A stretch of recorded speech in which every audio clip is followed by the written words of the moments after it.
in, Adam? No, no passwords. I don't like to operate with the passwords because it's one extra step. Very good. I like that. Got it all written down just in case. Fabulous. Awesome. Well, I'll pass over to you. I would love to introduce my gorgeous, wonderful, amazing friend, Peggy Lombardi. Peggy is the most amazing friend. She has been with me over many of my journeys with Nutrimetics, and I've been with Peggy over many of hers. She stayed at my place and I just love her. I love her charisma. I love her enthusiasm for life. I love her commitment to her Nutrimetics business. And I am so appreciative of you spending a little bit of your time with our team tonight, Peggy. Really, really, really appreciate it. Peggy has so much to share with all of you. And I would love you at the end to just share one thing that you take away from listening to Presidential Ambassador Peggy Lombardi tonight. Over to you, Peggy. Thank you, Louise. Oh my goodness, that was such a beautiful introduction, Louise. Yes, we do go back over many, many years. We've been to many places together. We've laughed, we've cried, we've done it all. And, you know, the fact that we're still doing it, sweetheart, is just unbelievable. We love it. I'm so honoured you asked me to speak for you, because what can I teach you guys? First of all, I have to congratulate you, Louise and Adam, on your amazing success that you've had up there on the Sunshine Coast in such a short time. It's just been incredible. We're all blown away. We're all gobsmacked. We're going, look what they are doing. And now there's sales directors. Liz has just come through. Adam's an ESD. I knew it would happen. It was obvious. It wasn't it was a no-brainer what was going on with the volume and the sponsoring and the development. So congratulations, Louise. It starts with you, my sweet darling. I love you very much, honey. And Adam, congratulations, sweetheart. I am so proud of you. I feel quite emotional. Adam and I love each other. We always have. Honey, I'm so proud of you, Adam. Darling, I'm so proud of you. And the other girls in your business that are all doing gangbuster stuff, as I said, what can I teach you? But at least, as Louise and Adam have asked me to do, I'll take you on my journey that I have embarked upon in the last 45 years. And I'll share some of the things that have happened, some of the things that I think have worked for me, and the reason why I think I got to where I am as a presidential ambassador. But my journey began many years before Nutrimetics. I always think your foundations are laid a long time before you realize what is going to happen. And I think Rachel Sinclair knows a little bit about that, because we've shared something that we have in common. And Rachel and I are both dyslexic. And it was funny, when I first met Rachel on virtual, of course, through Andrea, and we asked Rachel to be our guest speaker, I felt such a connection with her. And I thought, she reminds me of when I was young. And then we got talking and she said, I'm dyslexic too, Peggy, which a lot of you know that I am. So Rachel, sweetheart, isn't that incredible that we had that immediate connection, but we had something in connection and in bond together. So let me begin where my journey started. And it actually started when I was a very young girl, because I was a dreamer. You see, being dyslexic, in my days at school, it was not known. You were known as dumb and disinterested and a daydreamer. And you were very heavily penalized for being a daydreamer. But it was the only way I could escape into a world that I felt good, because not being able to learn at school and being told I was dumb and disinterested, I had to go somewhere. So I started dreaming when I was a very young girl. I dreamt of all the wonderful things I could do and become. And it's really interesting, you know, we were very poor, and I know Louise's parents were too. So we have that in connection, Louise. Neither one of us grew up in an opulent environment. We come from hardworking battlers. My father was a factory worker. I was the youngest of 6 children. We had no bedrooms of our own. We shared, we did whatever we could to make do. But every now and then, my mum and I would get invited to go up to Perth in a rich man's car. And as I've told this story many times, any man in our town that had a car was a rich man. Nobody had a car, hardly. My dad rode a bike. He used to put things on his pants down the bottom so they didn't get caught in the chain, and he'd go to work in the factory and come home at all hours of the morning with the pure milk from the cows and a can of Nestle's condensed milk, because it was a Nestle's condensed milk factory. Yep. And we used to eat that out of the can. But anyway, as we went to Perth in the rich man's car, very vividly in my memory that never dims, I'm like an elephant. I'm looking like one lately, and I have an elephant's memory. And I can remember thinking as we drove down this amazing street called the Esplanade in Mount Pleasant, oh my God, there are houses with stairs. Now, coming from a little tiny state housing commission home with 8 of us all crammed in, I could only dream and imagine walking up the stairs to find more rooms and more bedrooms. And that's when I decided one day I'm going to live in a house with stairs, and I'm going to live on this street because there's water. And being an Aquarian, I wanted to live somewhere where I could see the water. And that's where my first dream began. These days I call it OPA, having an unconditional, predetermined outcome, not a dream. As you become more and more successful, when you decide what you're going to do, it has to be a predetermined, unconditional outcome, not a dream, because dreams start when you're little. And, you know, it's still good to have dreams, but then you have to turn them into definite, I'm going to have that. Unless you get into that serious mode of belief and thinking, a lot of your dreams will not come true. But as a little girl, that's all I could do was say, one day I'm going to live here. As a big girl, now in Nutrimetics, if I was driving down the Esplanade and I wanted to live there, I would say, in 2 years, 5 years, whatever the reality check could be, this is where I'm going to live unconditionally. So that's a predetermined outcome as opposed to a goal or just dreaming. So anyways, my life went on.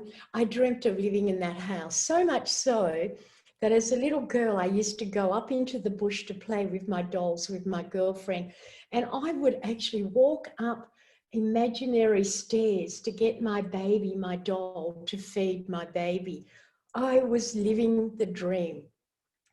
In success, we call it fake it till you make it.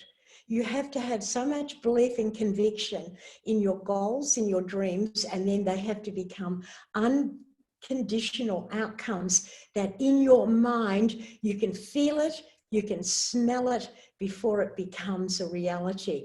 And that is faking it till you make it. That's how much fire you must have in your belly about these wonderful things that this business of Nutrimetics, the opportunity of Nutrimetics, the vehicle, as I call it, can take you to become, to have whatever you want, as long as you're prepared to make it an unconditional outcome. So there I was, lifting my little legs up, going up the stairs at 5 years of age, believing I was already living on the Esplanade in Mount Pleasant. And then I left school very young. There was no way I was going to high school. At the end of primary school, I decided I'm out of here. I was so sick and tired of being told I'm dumb, disinterested, and a daydreamer. So at the last term, when I was 13, I decided there's no way I was going to go back to school next year, which was high school. And so for a month in the new year, I had to fake it again, that nobody knew why I was sick. I was not going to school. It was called Guess What? Guess what was wrong with her?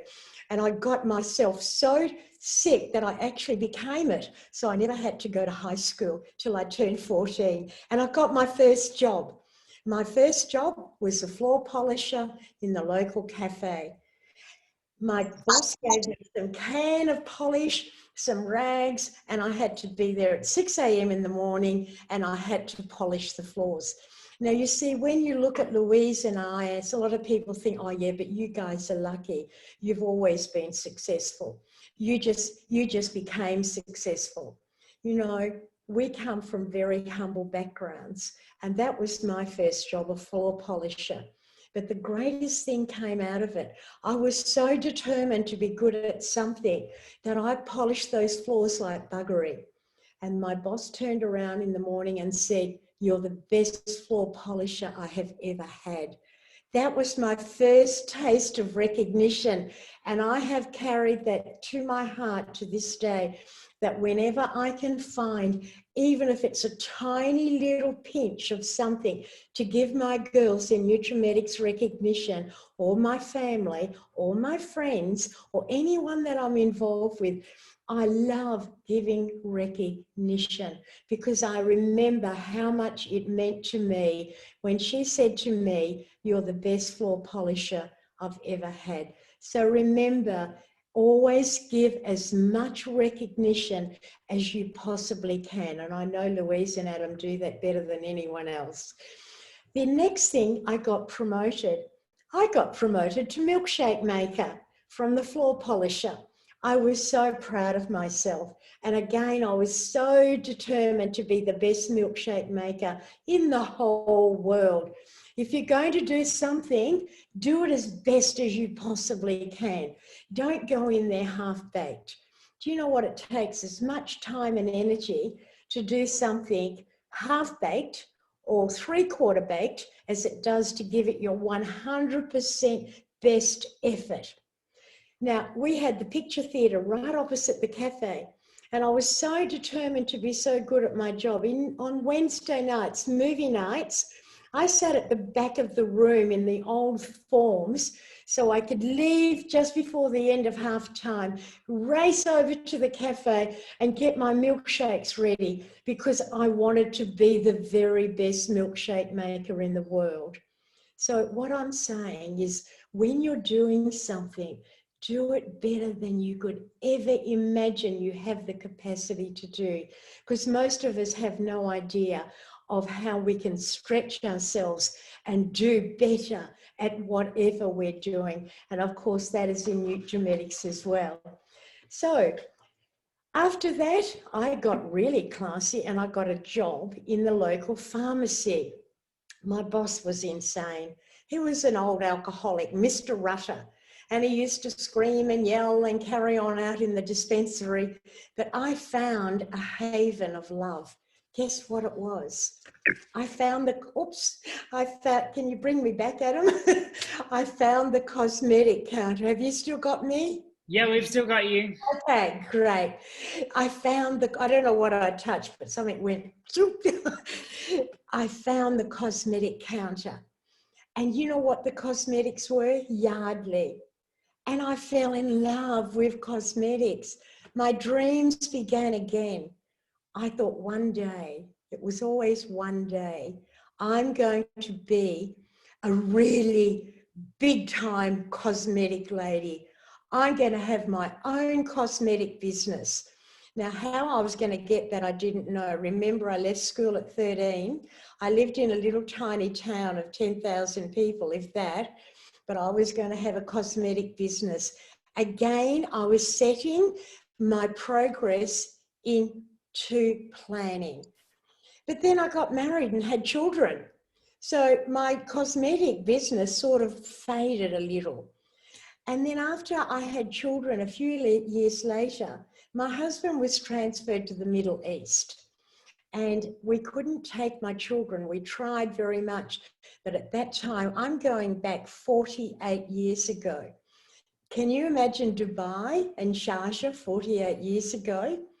So all the expatriates, unfortunately, had to go without their children. So it was arranged that my children would stay with their dad and I would go with my then husband and come back every 3 months. So that was the plan when I went to live in the Middle East. When I got there, I was very sad. I was very lonely. My heart was breaking for my children, but that was the way the decision had been made. So my girlfriend said to me, you have to get a job. But I said, there's no stores. There's nowhere that sells cosmetics. There was only one hotel in Dubai and one in Sharjah. And we lived on the beach in Sharjah. And in front of us was the country club. Can you imagine one hotel in Dubai and one hotel in Sharjah? My girlfriend said, look, I used to work in London for one of the richest men in the world as his PA, and I know Margaret did. She said, but here in Dubai, I have a job as a PA and I never touch a typewriter. I never do shorthand. All I have to do is delegate and use my common sense. I said, well, I can't type and I can't do shorthand. I can't spell. And she said, I promise you, you'll be able to manage. There's lots of jobs for Western women to become a PA. They like that status of having you as their PA. So I applied for a job as a PA for a big construction company. I went along with my friend Margaret driving me, dropped me outside, went upstairs for my interview. There was a couple of Arabs sitting there, picking their nose, picking their toes, and I was so nervous. And I gave them all my details and the reason I'd like the job. And then they said, but can you type? And I said, no, I can't type. I better leave. And I literally bolted out of there, fell down the stairs into my friend's car. We laughed hysterically all the way home at how it had gone belly up. But it was amazing. When we got home to my villa where I live with my husband, he was outside and he said, some Arab's been on the phone. He wants you to start work at 9 o'clock in the morning. I said, are you kidding me? And he said, absolutely. I said to Margaret, what will I do? She said, I told you they won't make you type or do shorthand. You will delegate. So the next day I put my business clothes on, got a little briefcase, off I went to work, and there I was introduced to my boss, who was a German. And his name was Mr. Kuhn, K-H-U-N. He came out of his office and he said, very good to meet you. I'm sick of these local ladies who can't type, can't do shorthand. I'm so happy to have you as my PA. Well, I nearly bolted again, but I said, look, I'm sorry, Mr. Kuhn. There's been a mistake. I can't type, I can't do shorthand, but I'll be a very good delegator. He said, you will learn. You will go to business school. There's one here. I know. I've been looking for a woman to send there. You will go. I said, yes, sir. So that night I was at the business school, ASDF, doing all the things you learn how to type. Well, the long and short story of this is I started my job and I did my very best to type, but I used so much of that white ink that you used to make out the mistakes. I ran out of it all the time and I was always in the storeroom looking for more. And the paper, I had so many mistakes. I used to wind it out really quietly because it used to make so much noise. Zip, zip. So I'd pull it out quiet, fold it up into little parcels, put it in my big bag to take home because my bin was full. Now see, there's another lesson. You have to learn to improvise. You can't just give up. You have to do whatever it takes. And that's what I had to do. And when I had to go in and do his short dictation, I think it was called, I would do it in longhand because I had no choice, but I managed. So, you know, whatever it is, you can become it if you really, really want to be.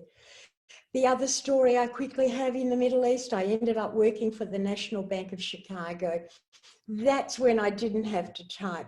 That's when I didn't have to shorthand. That's when I did sit outside the door looking pretty. Remember, we're going back 48 years ago, and all I did was delegate. But I learned to do the telex. And one of my claims to fame, remember Ali Muhammad, the boxer?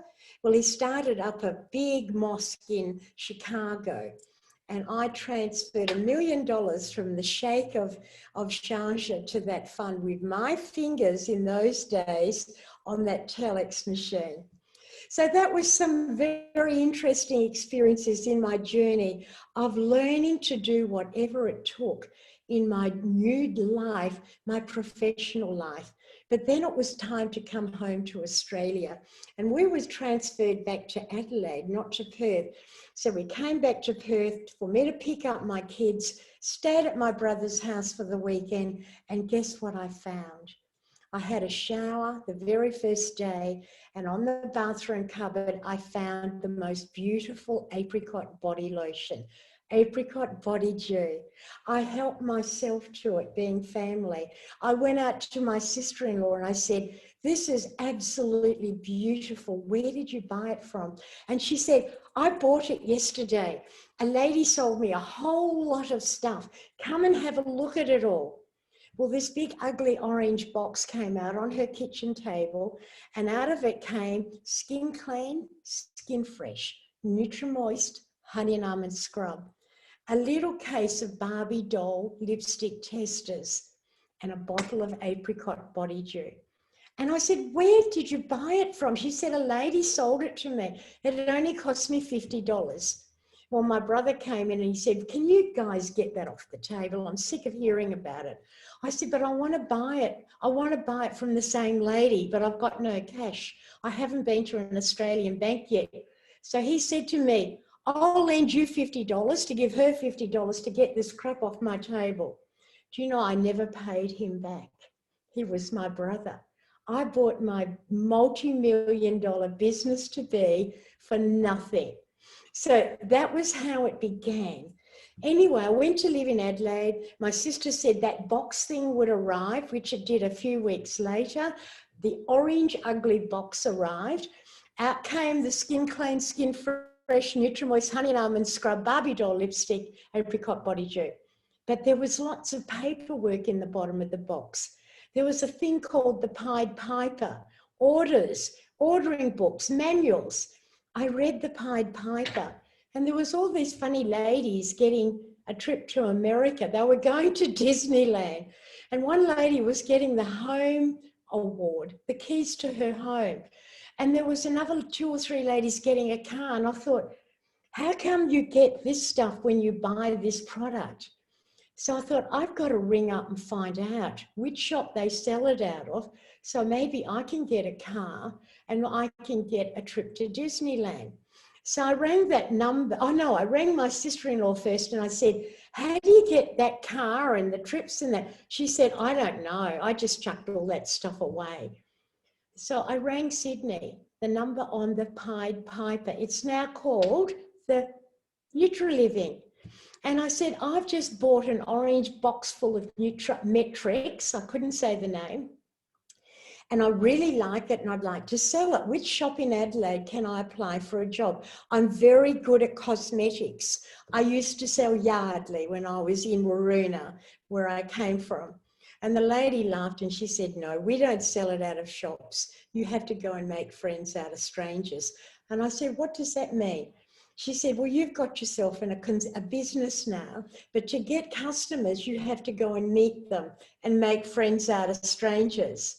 Have you ever done that? It's terrifying because I didn't know anyone in Adelaide. So I went out on the streets of Adelaide and I looked at everybody and smiled at them. And I waited for someone to smile back. And finally, I think it was 2 or 3 hours on my first day of smiling, my face had frozen from smiling and handing out this brochure that I had in the orange box. And finally, when she smiled back, I said, have you heard of Nutrimetics? And she said, do you mean Nutrimetics? I said, oh, yes, of course. And she said, are you a consultant?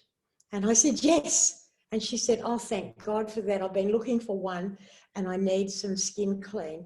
I tell you, I nearly died. That's how I got my first order. I thought I was going to get $7.95 because that's what it cost. I thought that's how much I got in my pocket.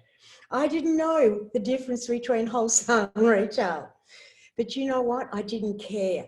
I just kept on doing it then. I kept on going out making friends out of strangers. I went and met my neighbour. I said to her, can I show your friends? Because that's what the lady in Sydney said to do.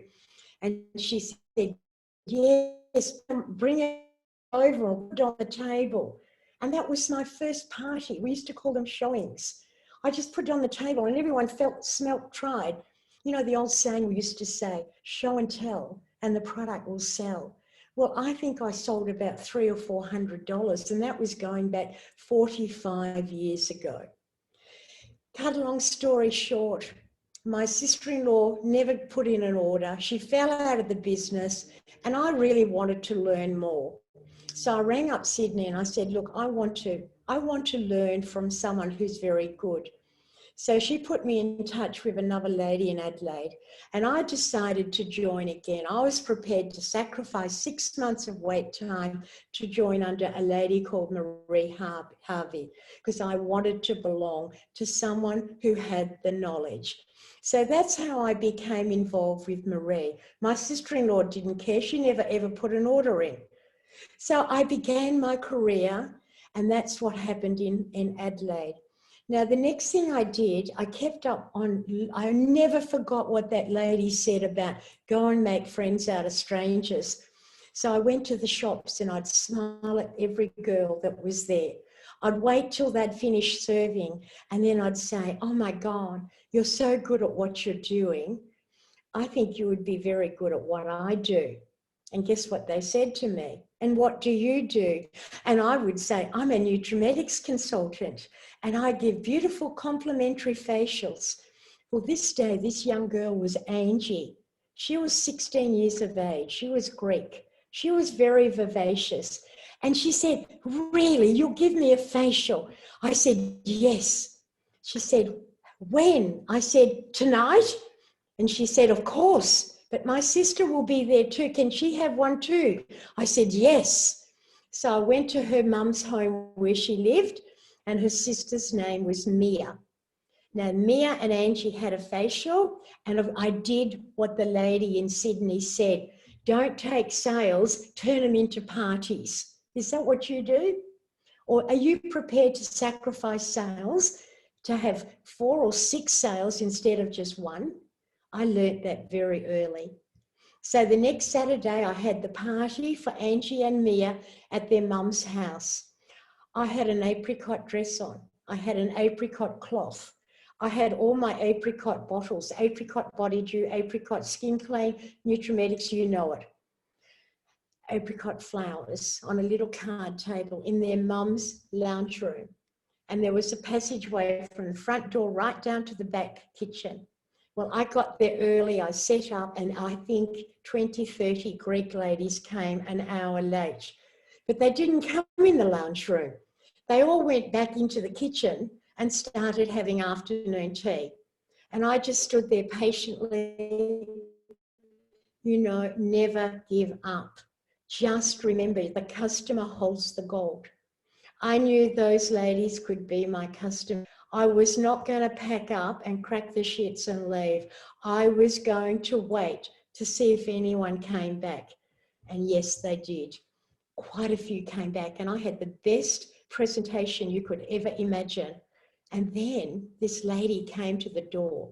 She was beautiful. She was stunning. And she said, how did you go?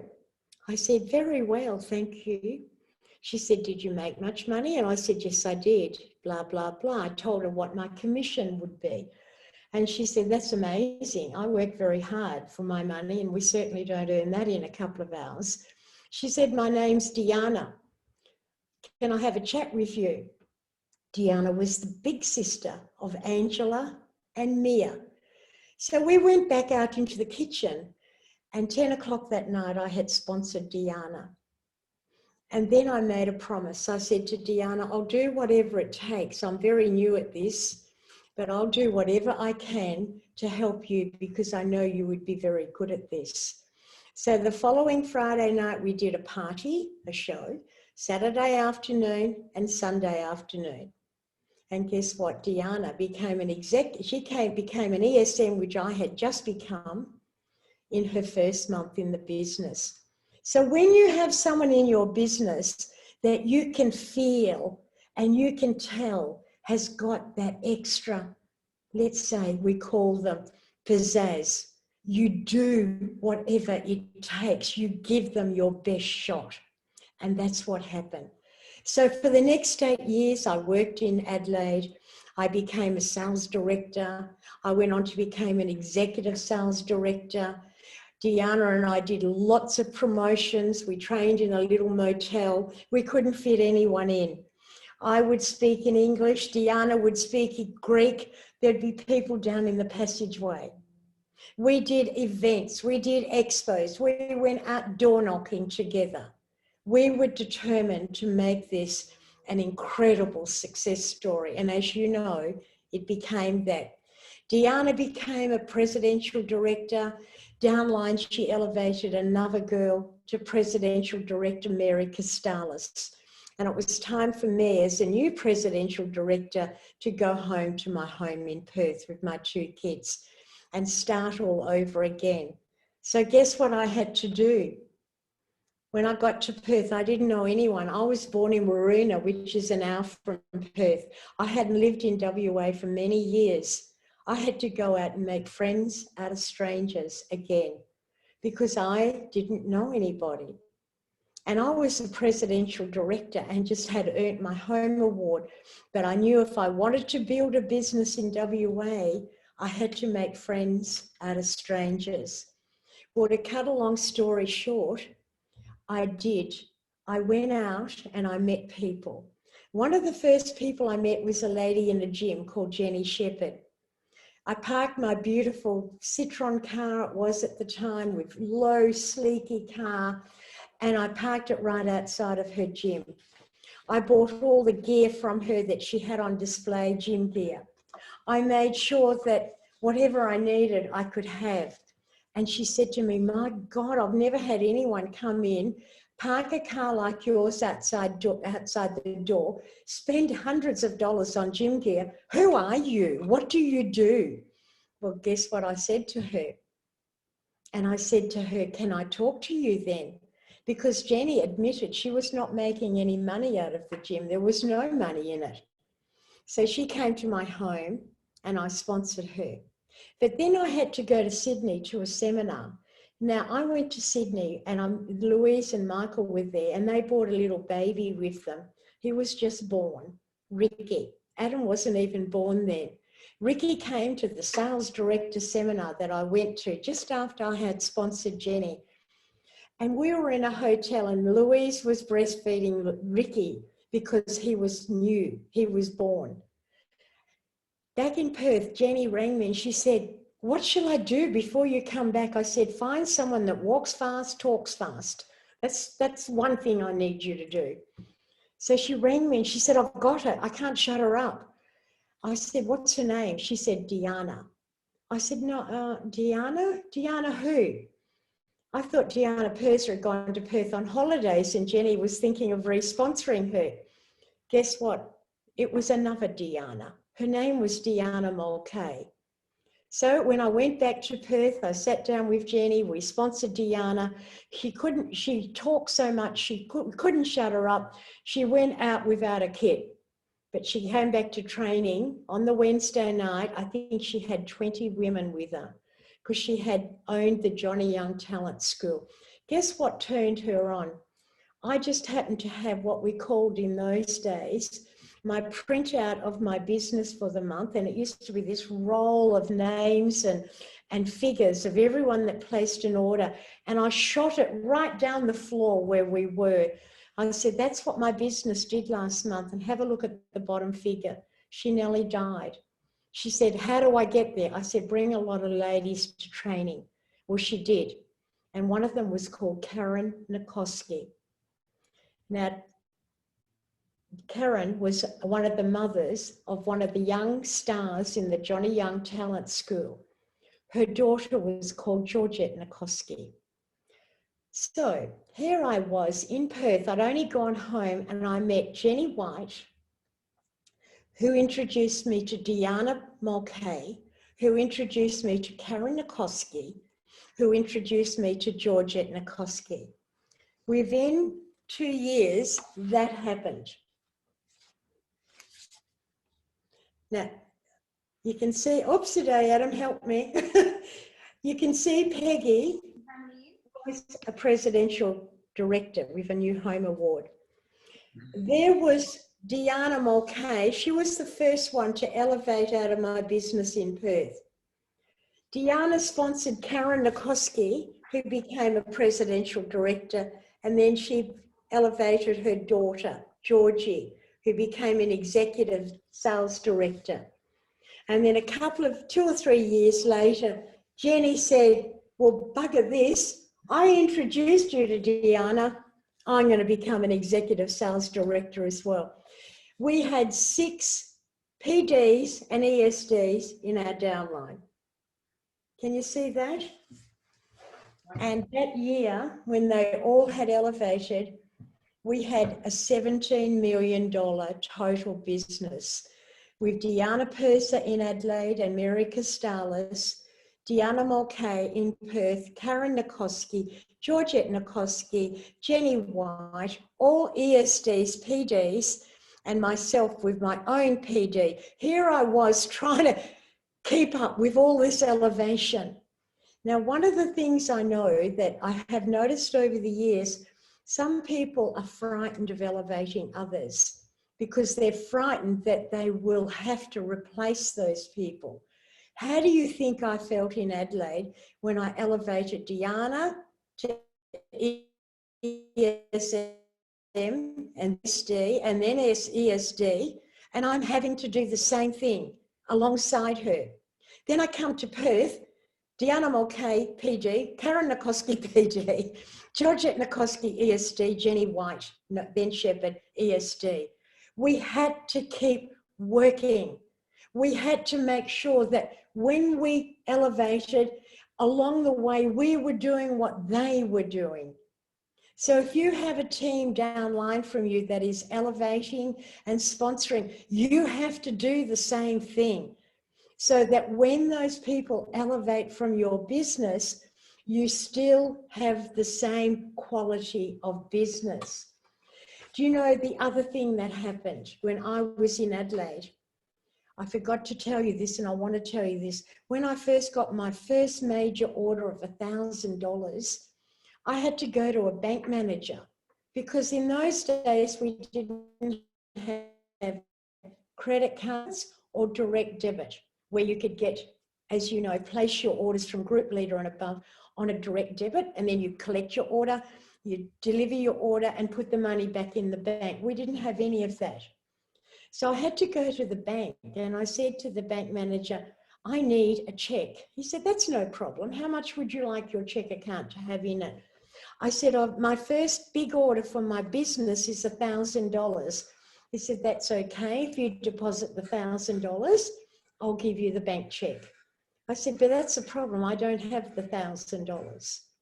Now, I had to convince that bank manager to trust me, and he did. And then I said, I have another problem. I'm dyslexic. I can't fill out the order sheet. I had that bank manager going, I'm saying code number 4531, and he's filling out the order sheet. Now, sometimes you have to learn to become very entrepreneurial very quickly to survive in any form of business. I had to convince that bank manager to fund me and then fill out my order sheet. And then I went back after I got the order, delivered and taken the money back, I said, I've got a bigger problem. I've got $2,000 worth now. I want to tell you a story. I became very infatuated with public speaking. I went to every seminar I could. Anthony Robbins, you name all the famous speakers, I booked, I went. I believe that personal development is as important as practical skills. You have to have it up here as well as the practicality of how to run this business. You have to saturate yourself with personal development, whether you do it online, whether you read books. You know, my first introduction to personal development was Think and Grow Rich by Napoleon Hill. And I still go back and listen to that. Now, what happened? I became so involved with listening to the speakers and going to the seminars. I was emulating them and I became them. And I branched out a little bit out of Nutrimetics as well and started doing public speaking. I was involved and invited to do a banking conference here in Perth and tell my story because I'd become quite successful. I'd had my home award. I had a multi-million-dollar business. So I told the story of how I began my Nutrimetics business in Adelaide and how I'd gone to the bank. And I had to convince the bank manager to fund me. And he did. And he filled out my order sheet. And I said to the banking managers at the seminar, please don't ever turn your nose up at direct selling ladies. They can turn a $50 kit into a multi-million-dollar business, but sometimes they need your help. Well, in the audience, a voice said, I'm here, dear. Now, at that seminar was a little old man that had been brought from Adelaide to that seminar, and he was the bank manager that funded me. They brought him up onto the stage, and he stood there with me, and we both cried. So that was another interesting part of my journey, that I had to convince that man to fund me, but he came back into my life all those years later at a seminar where I was speaking as a public speaker. Louise and I and her and Adam's dad, Michael, we went to Canada as guest speakers of the business. We went there to speak to the Canadian consultants. We went on to America with Bill and Imelda to open up America. We did so much to do whatever it took to get where we are. But I want to finish off by saying to you, no matter what you want to do, you must do it with joyfulness. You must remember that if you're not having fun, it's going to be hard. Have joy in your life and joyfulness in your business. I'm a virtual certified speaker. Virtues are the project that have been designed to put wholesomeness back into the world. So it has been founded in Canada, and there are presenters all around the world. I did the course, and I am a virtues presenter. And one of the things about virtues is that if you put them into your life and into your business, you will have more success than learning how to put on lipsticks, lotions, and potions. So let me just finish off by giving you some of the virtues that I've applied in my business, and I really urge you to just apply them to your business day by day. Be joyful. Have fun with your team. Have fun with your customers. And these days, going virtual is so much fun. It is the most fabulous thing that's ever happened to me. Can you imagine at 75, nearly 76 in a few weeks' time, I can go on to my training every week with my wonderful managers, and we have 200 or 300 ladies come in and look at our training, either live or replay. How could we have possibly done that in today's world by trying to get to conference rooms and get people to come? But we have so much fun doing it. We love what we do. You must have a love affair with your business. You must have a love affair with your team. You must have a love affair with the company. You must love everything that you're doing and who you're doing it with. You must have clarity. Clarity is knowing yourself. You must know who you are and have a lot of self-actualization. You must be brave enough to say, whatever it takes, I will become it. For things to change, I must change. I will do it. Mistakes are learning experiences. They're not failures. As long as you're prepared to accept that mistake is yours and turn it into a correction that you learn by. Because the more mistakes you make, the better you will become. You must be orderly. You must have your time plans. You must have your do lists. You must have a very clear diary. You must know where you're going every week and every day.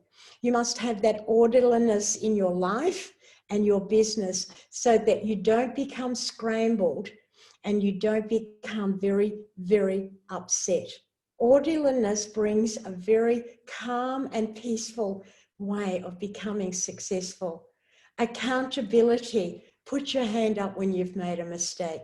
Put your hand up when you need to own it. And you know what? There's nothing wrong in doing that. You have to have courage. You have to be like a lion. I have a saying, I'd rather live like a lion for a day than a lamb for my life. You know what?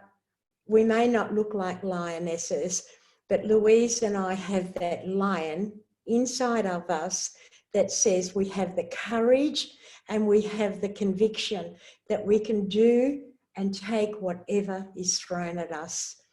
Commitment, not just commitment, unconditional commitment. And grace. Grace is where you take the time to speak eloquently, to sit back a little bit and say, how am I being? Am I speaking in the way I should be to my team and my customers? Am I prepared to look in the mirror and say, would I like to join with you? Would I like to be in your team? Do I have the grace for others to feel that way about me? Because if I don't, for things to change, first I must change. Take responsibility, have self-discipline, and have the zeal to enjoy every day of this magnificent journey. Well, that's a little bit about my story. And like I said, it has been interesting, but it started with dreams. I turned those dreams into goals, and those goals became unconditional outcomes. So ladies and gentlemen, Louise and Adam, I'm very honoured you gave me this privilege tonight to talk to your team. Again, I don't know what I could possibly teach you to teach your people. With what you're doing, it is absolutely sensational. So I'm so thrilled and so honoured that you asked me. Have a wonderful Christmas season, everybody. Enjoy every moment of it, because this is the time that is more important than any other time of your Nutrimetics career to sponsor, sponsor, sponsor. Add the $10 account to every order. Offer your beauty bags to everyone, everywhere you go. Don't make a great big complication about the $10 VIP account. Just make it a gift. Tell everybody that it's something that every woman who loves skincare, makeup, and uses beautiful cleaning products must have. So you never have to pay full price for your products ever again. So for an extra $10, I can make that happen. For this beauty bag, it can change your life. For everybody that I talk to, I offer the $10 VIP account. Now, doing that now more than ever, ever, ever will set you up for the new year. Because as you know, the sales and rewards, they bring in so much volume into your business when you have VIP account holders to work the sales and rewards program with. And the 5 refer a friends to multiply your business. So work the sales and rewards program, work the refer 5 friends, but most importantly, work the $10 VIP gift. I don't call it an account. I don't call it a consultancy. I call it a gift. Have a wonderful season of giving the greatest gift of all. Good night, everybody. What do I do now, Adam? Thank you, Peggy. Oh my goodness, that was just absolutely incredible. I wrote pages of notes. Oh. I'm so re-inspired as I am every time that I hear your story and just hear your passion. And it was just an absolute pleasure to have you here tonight, Peggy. So thank you so, so much. So many comments are coming through as well. So we'll definitely share all of those with you. Peggy? Cheers to you, my darling friend. Thank you. Oh, there's the comments. I just learned how to do that. Oh, you're so clever. Oh, I see. I love you, Okay. Peggy. Love you, Louise. Love you, Adam. Love you, everybody. Rachel, I can see your baby, darling. You are so inspiring. Yvonne, hi, sweetheart. Yvonne's on our training group. She comes in on every week, which is wonderful to have you. I don't know you, Shaz. I don't know some of the other ladies. Who have we got here? Anyway, bye to everybody. What am I supposed to do now, Adam? I'd love you to do, Peggy, you and I, we will ask a few of the girls to unmute themselves and to have a go at sharing just one key takeaway from listening to you tonight. So we might start with Yvonne or Karima. Karima's highlighted. Thank you so much, Peggy. You're really an inspiration. And one thing that I know, you should never give up, and you do have to love people. Thank you, darling. That is wonderful. That is lovely, because it's such a powerful ingredient. Love is the foundation of humanity. Yeah. Karima, you are so beautiful, and you're going to find all these Greek girls as well that will become presidential directors. How good will that be? Oh, so exciting. Yvonne. I get emotional. You're beautiful. Yvonne, one key takeaway, my darling friend. Hi. Hi. Peggy, that was totally amazing. Thank you so much. You're such an inspiration every time I watch you. Absolutely amazing. But yeah, my main takeaway is just keep going. Absolutely. Keep going and keep meeting new people. Like, that's what's got me through. Do you know, Yvonne, most people have no idea how much fuel they have left in their tank, because they have no idea how much is in there. Yeah. So just keep going and just have that grit and determination. And remember what I said about Louise and I.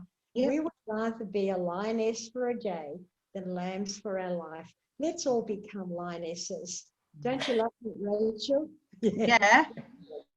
So Yvonne, I want you to become join the Lionesses Club, Yvonne. Thanks, darling. Lovely takeaway, Yvonne. Thank you. Rachel, I think you get to say a key takeaway from our gorgeous friend, Peggy. Good evening. Thank you, Peggy. Of course, amazing. I love hearing you speak, and your story is just inspirational. And Louise's too. Like, I love coming from nowhere. But I think my biggest takeaway is step out of your comfort zone a little bit. And when you have those really big moments where you've had a really shitty day or an uncomfortable day, or something hasn't gone right, that's okay, and learn something from it, and go to bed and wake up the next morning and start again. You have to just keep showing up. You know, as I said, Rachel, mistakes are learning experiences, as long as you're prepared to evaluate them and say, what can I learn by this? How can I turn it around? And how can I learn for it to become one of my friends? Mistakes are learning experiences, and fear is false evidence appearing real. So that's why you have to just ignore it and say, I've done the best I could do today. I don't have to beat myself up. I'm just going to start all over again tomorrow, because I have the commitment, the unconditional commitment to get to my outcomes, not my goals, my unconditional outcomes. And you're going to do it, because I know how you behave. I know what you're made of. I feel like you're a little Peggy in disguise many, many years ago. I think happy to be a little Peggy. And for sure, absolutely, just very quickly, envisioning and having a plan for yourself. And really, I know Louise is big on this, and having like a vision board and visualizing it. And once you really think about it in your head, then it will manifest. And believe in yourself and make those dreams. Be comfortable making those dreams and accept. Allow yourself to. Yeah. I still do a vision board every year for the new year. I go and buy a big one from Officeworks. I cut out my papers, my pieces of pictures from magazines. I get my textures and I do my personal, my financial, my spiritual, my community, my business. I can't remember it all. I go around the board and I do a new vision board every year. Because do you know what? I still need to have that focus and that to look forward to. Every year is a new year. I can't wait for 2020. I don't care about what's happened in I can't wait for 21. And I'm not fretting over COVID-19 or whatever, or Donald Trump. I don't care about all that shit. I just focus on all the good things. Yeah. Absolutely. Okay, Rebecca Hyde. Hi, Beck. Hi, Rebecca. I'd love to Hi, how are you? Great. I think, well, first I need to say thank you. That was amazing to listen to. And I think I need to make more friends out of strangers. I need to stop being so anxious to approach people and just wait for someone to smile at me, I guess. Do you know the best thing you can do, Rebecca, is always have a brochure in your bag and you just simply hold it in your hand and say, hi, my name is Rebecca. I'm a Nutrimetics consultant. Have you seen our latest brochure? And just hold it there and smile. Now they'll either say, no, I haven't seen it. My dog's just brought his elephant to me.